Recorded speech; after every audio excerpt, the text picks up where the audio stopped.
जो सबसे बड़ी बात है कि पहली बार जब प्रधानमंत्री जी ने शपथ लिया था, उसके पहले इस देश के युवाओं को यकीन दिलाया था कि 2 करोड़ नौकरी हर साल देंगे। तो 24 करोड़ नौकरियों का हिसाब चाहिए। 12 साल सरकार के पूरे होने जा रहे हैं। रोजगार देने के वादे का क्या हुआ? किसान के फसल का दाम दोगुना करने के वादे का क्या हुआ? ये सवाल सरकार से पूछना चाहते हैं कि जो काला धन लाने का आपने वादा किया था, उसका क्या हुआ? जो आज विदेशों में भारत का पैसा लूट के, बैंकों का पैसा लूट के जो लोग बैठे हैं, उनका क्या हुआ? इन सारे सवालों का जवाब आपको देना चाहिए। महंगाई का जो इस वक्त सवाल है, उसके बारे में आपको बताना चाहिए कि कैसे आप इस बजट के जरिए महंगाई को कम करने का काम करेंगे।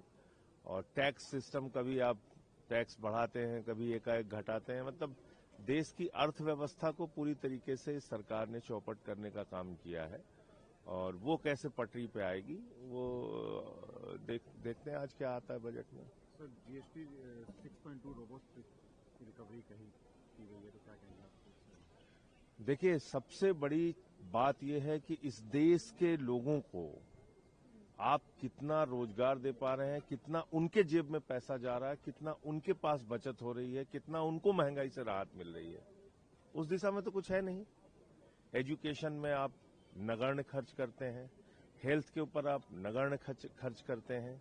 तो जो इस देश को विकसित भारत कैसे बनेगा? जब शिक्षित भारत होगा तभी तो विकसित भारत होगा।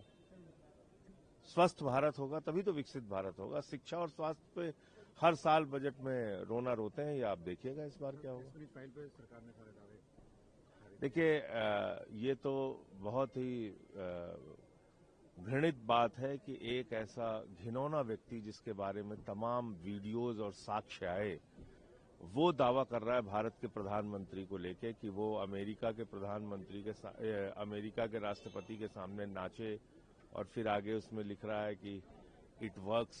क्या है ये सब? क्या है ये? आज जिस एप्स्टीन फाइल के ऊपर पूरी दुनिया में हड़कंप मचा हुआ है, भारत के प्रधानमंत्री को उस पर जवाब देना चाहिए। हर दिन अमेरिका से आपके बारे में कोई ना कोई खबर आती है। वो आपको निर्देश जारी कर रहा है कि अब इंडिया जो है वो वेनेजुएला से तेल खरीदेगा। तो अजीब हालत बना रखी है दुनिया के सबसे बड़े लोकतंत्र के प्रधानमंत्री ने। कहीं आके कुछ बोलते नहीं, कहीं अपनी सफाई में कुछ कहते नहीं।